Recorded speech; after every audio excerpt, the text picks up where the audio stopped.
ఎందుకు మితిలేని ఈ ప్రేమ పైన తడవరకు నీతో ఉంటానో లేదో తెలియదు.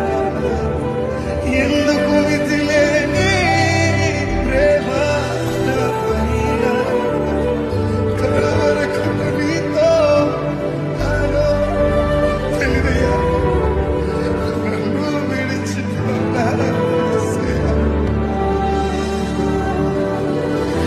అర్హత నాకు లేదే లేదయ్యా. ఇదేనా మీ ప్రార్థన? నన్ను విడిచిపోరా అనుకుంటే కాదయ్యా.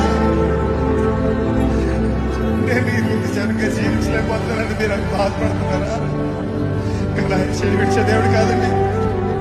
ఆయన మిమ్మల్ని ప్రేమించే దేవుడు, ఆయన మిమ్మల్ని హత్తుకునే దేవుడు.